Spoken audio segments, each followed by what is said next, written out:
Oi, gente, tudo bem? Capítulo 32 hoje. Vamos lá?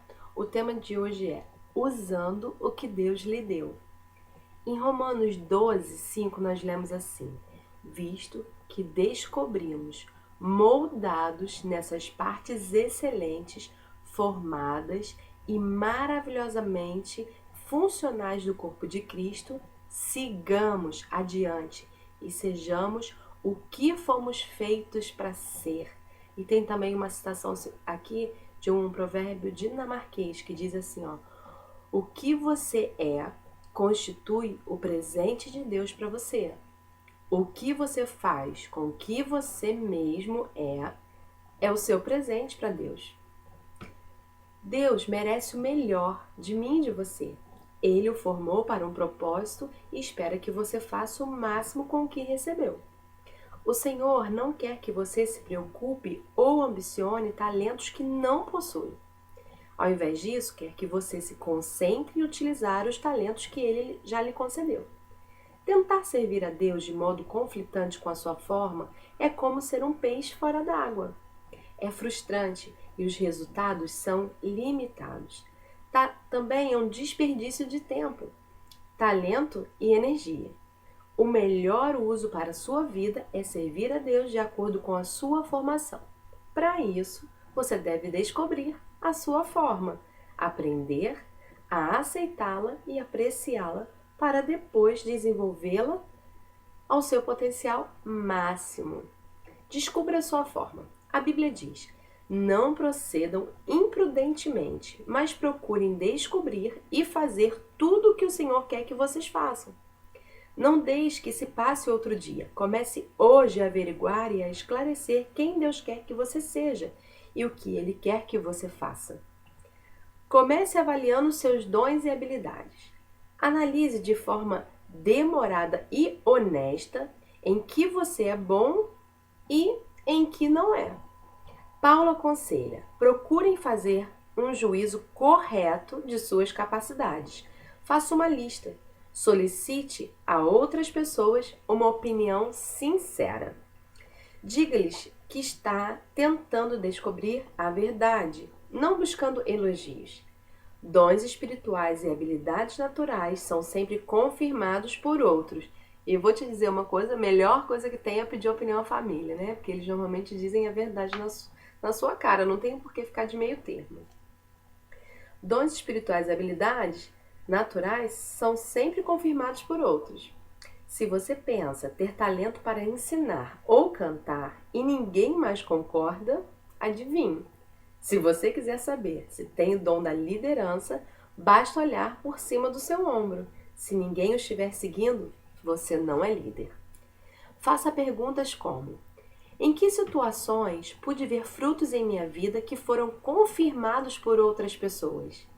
Em que situações fui bem-sucedido? Uma avaliação dos dons espirituais e uma lista das habilidades podem ajudar, mas sua função ela é limitada. Em primeiro lugar, elas são padronizadas, logo, não levam em conta seu caráter exclusivo. Em segundo lugar, não existem definições de dons espirituais na Bíblia, logo, qualquer definição será arbitrária e quase sempre representará uma tendência denominacional. Outro problema é que quanto mais maduro você se torna, maiores são as probabilidades de se manifestarem características de vários dons. Você pode estar servindo, ensinando ou se dedicando a algum ministério em virtude de sua maturidade, mas não por causa de um dom espiritual. A melhor maneira de descobrir seus dons e capacidades é experimentar diferentes áreas de trabalho. Eu poderia ter feito uma centena de testes para dons e habilidades quando era jovem, porém, jamais descobriria que tinha o dom do ensino, porque era algo que eu nunca havia feito. Somente depois de aceitar alguns convites para palestras foi que vi os resultados e a confirmação das pessoas. E então percebi, Deus me capacitou para isso. Muitos livros apresentam esse processo de descobrimento de trás para frente. Eles dizem: descubra seu dom espiritual e então saberá a que ministério se dedicar. Isso, na verdade, funciona de forma exatamente oposta. Comece a servir, experimentando diferentes ministérios, e então descobrirá seus dons. Enquanto não estiver efetivamente envolvido em servir, não descobrirá sua aptidão. Você possui dezenas de habilidades escondidas e dons que desconhece, por nunca os ter posto à prova. Por isso, incentivo a tentar coisas que nunca fez anteriormente. A despeito de sua idade, devo exortá-lo a nunca deixar de experimentar. Conheci muitas pessoas que descobriram talentos escondidos depois de 70 ou 80 anos de idade. Conheço uma mulher na casa dos 90 anos que corre e vence corridas a 10.000 metros e ela não percebeu que gostava de correr até completar 78 anos. Então ainda dá tempo para todo mundo. Não tente entender seus dons até que se apresente para servir voluntariamente em algum lugar. Apenas comece a servir. Você descobre seus dons ao se envolver no ministério. Tente ensinar, liderar, organizar, tocar um instrumento ou trabalhar com adolescentes. Você não conhecerá suas aptidões enquanto não tentar. Quando não der certo, chame isso de experiência, não de fracasso. Em algum momento, irá descobrir o que é capaz de fazer bem. Leve em consideração seu coração e a sua personalidade. Paulo aconselha: faça um exame cuidadoso de quem você é e do trabalho que tem realizado. E então, dedique-se inteiramente a isso. Mais uma vez, é proveitoso ouvir comentários de quem o conhece melhor. Faça perguntas a você mesmo também. O que realmente mais gosto de fazer? Em que momentos me sinto mais vivo? Que tipo de trabalho estou fazendo quando perco a noção do tempo? Gosto de rotina ou de variedade? Prefiro trabalhar em equipe ou sozinho? Sou introvertido ou extrovertido? Sou racional ou emocional? Gosto mais de competir ou de cooperar? Examine suas experiências e extraia lições já aprendidas. Analise sua vida e pense em como ela o formou. Moisés disse aos israelitas: pensem hoje na grandeza de Deus e naquilo que aprenderam a respeito do seu poder e da sua força. Experiências esquecidas são inúteis. Eis uma boa razão para manter um diário espiritual. Em Gálatas 3, versículo 4, Paulo ficou preocupado com a possibilidade dos cristãos terem esquecido o sofrimento pelo qual havia passado. Ele disse: todas as suas experiências foram desperdiçadas? Espero que não. É raro percebermos o bom propósito de Deus na dor, no fracasso ou na vergonha enquanto vivemos a experiência. Quando lavou os pés de Pedro, Jesus disse: você não compreende agora o que eu estou lhe fazendo. Mais tarde, porém, entenderá. Somente em retrospecto compreenderemos como Deus planejou um problema para o bem. Extrair lições das experiências leva tempo. Sugiro que você reserve um final de semana para um retiro de análise de vida, em que se dedicará unicamente a descobrir como Deus trabalhou em vários momentos decisivos de sua vida e como Ele deseja usar essas lições para ajudar os outros. Existem recursos que podem auxiliá-lo a fazer isso. Aceite e desfrute a sua forma. Deus sabe o que é melhor para você. Por isso, aceite com gratidão a forma que Ele lhe deu. A Bíblia diz: quem és tu, ó homem, para discutires com Deus? Acaso pode a obra falar ao artista: por que me fizeste assim? O oleiro não pode formar da sua massa, seja um utensílio para seu uso nobre, seja para uso vil? Sua forma foi determinada soberanamente por Deus, para o propósito dele. Então você não deve se ressentir ou rejeitá-la.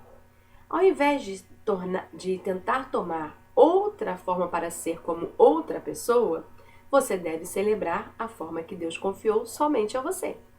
Cristo concedeu aptidões especiais a cada um de nós, qualquer coisa que Ele deseja que recebamos de seu rico depósito de dons. Parte da aceitação da sua forma está no reconhecimento de suas limitações. Ninguém é bom em tudo que faz e ninguém é chamado para ser tudo. Temos Hoje, todos nós temos papéis definidos. Paulo compreendeu que seu chamado não era para realizar todas as coisas ou agradar a todos, mas para se concentrar no ministério específico para o qual Deus o havia formado. Ele disse: nosso alvo é ficar dentro dos limites do que Deus planejou para nós. A palavra limite faz referência ao fato de Deus haver destinado cada um de nós para um campo ou esfera de serviço. Sua forma determina sua especialidade. Quando tentamos estender nosso ministério acima da capacidade que Deus nos deu, experimentamos o estresse. Assim como em uma corrida, cada competidor recebe uma raia. Corramos com perseverança a carreira especial que Deus pôs diante de nós. Não sinta inveja do corredor, da raia ao lado. Simplesmente se concentre em terminar a sua corrida. Não fique olhando para o do lado, que o outro está fazendo, se ele está avançando, se ele está sendo mais rápido, se ele está sendo melhor que você. Olhe para a sua raia. Isso é foco. Você está olhando para Cristo. Deus quer que você tenha prazer na forma que Ele lhe deu.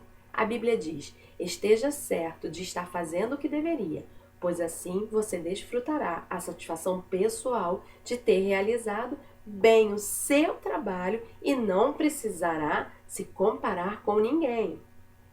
Satanás tentará lhe roubar a alegria do serviço de duas formas: tentando comparar seu ministério com o dos outros e induzindo a adaptar seu ministério às expectativas dos outros.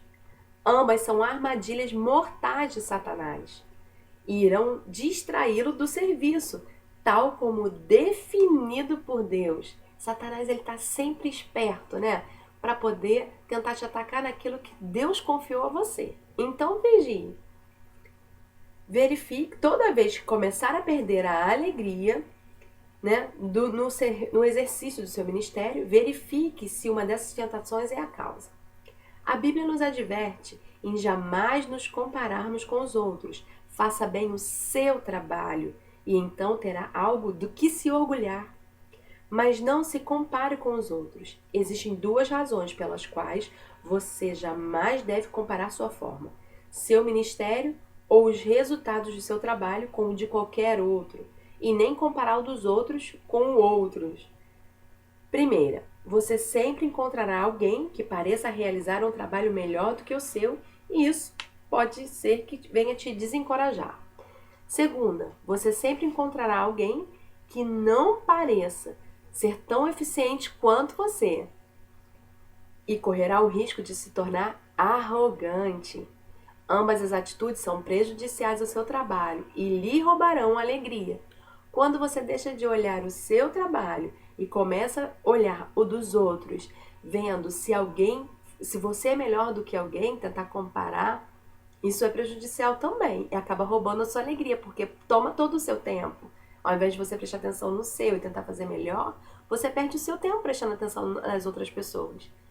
Paulo afirma que é tolice nos compararmos com os outros.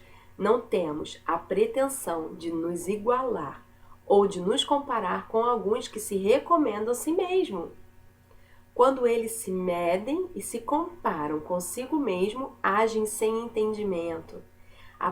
A parte final desse versículo diz: com toda essa comparação, meditação e competição, eles se desviaram totalmente do que é importante. É como eu disse, é perca de tempo. A gente perde tempo observando coisas que não era pra gente observar, a não ser que seja para o nosso crescimento. Você descobrirá que pessoas que não compreendem sua forma vão criticá-lo e tentar forçá-lo a trabalhar da maneira que eles imaginam ser a correta, pois eles se acham certos. Mas aqui diz: ignore-os. Paulo tinha de lidar constantemente com os críticos que não compreendiam seu trabalho e o denegriam. Sua resposta era sempre a mesma: evitar comparações, resistir aos exageros e desejar elogios somente de Deus. Uma das razões de Paulo ter sido usado tão poderosamente por Deus foi sua recusa a ser distraído por críticas ou por comparações de seu ministério, com o de outras pessoas e por debates contraproducentes sobre o seu trabalho. Como declarou John Bunyan, se minha vida é infrutífera, não importa quem me enaltece. E se minha vida ela é frutífera, não importa quem me critica. Continue desenvolvendo sua forma. A parábola dos talentos, contada por Jesus, demonstra que Deus quer que façamos o máximo com o que Ele nos concede. Devemos cultivar nossos dons e habilidades, manter nosso coração em chamas, desenvolver nosso caráter e nossa personalidade e ampliar nossas experiências para que sejamos cada vez mais eficientes em nosso serviço. Paulo recomenda aos crentes de Filipos: continuem crescendo em conhecimento e entendimento. E relembra também a Timóteo: mantenha viva a chama do dom de Deus que está em você. Se você não exercitar os músculos, eles enfraquecem e atrofiam. De igual modo, se não utilizar as habilidades que Deus lhe deu, você vai perdê-las. Jesus contou a parábola dos talentos para enfatizar essa verdade. Referindo-se ao servo que falhou em utilizar seu único talento, aquele mestre disse: tirem o talento dele e entreguem-no ao que tem 10. Deixe de usar aquilo que lhe foi dado e você vai perdê-lo. Use a habilidade que possui e Deus vai aumentá-la. Paulo diz a Timóteo: não deixe de usar as aptidões que Deus lhe deu. Põe essas aptidões em ação. Quaisquer que sejam os dons que lhe tenham sido concedidos, eles podem ser ampliados e desenvolvidos pela prática. Por exemplo, ninguém tem o dom de ensino completamente desenvolvido, mas, com estudo, avaliações e práticas, um bom professor ele pode se tornar um professor melhor e, com o tempo, um professor mestre.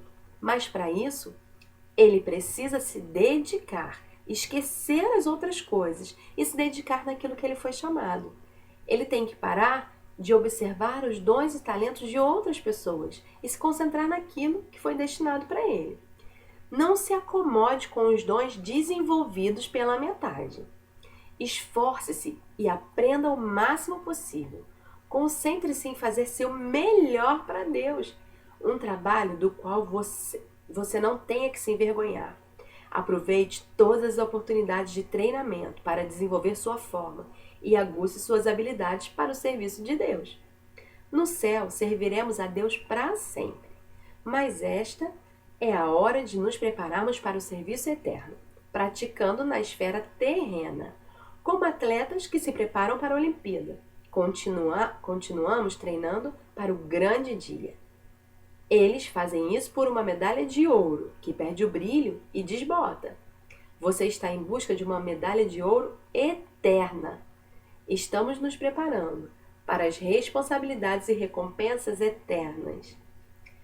Um tema de hoje: Deus merece o melhor de mim. O versículo 2 Timóteo 2,15. Procure apresentar-se a Deus aprovado, como obreiro que não tem do que se envergonhar e que maneja corretamente a palavra da verdade.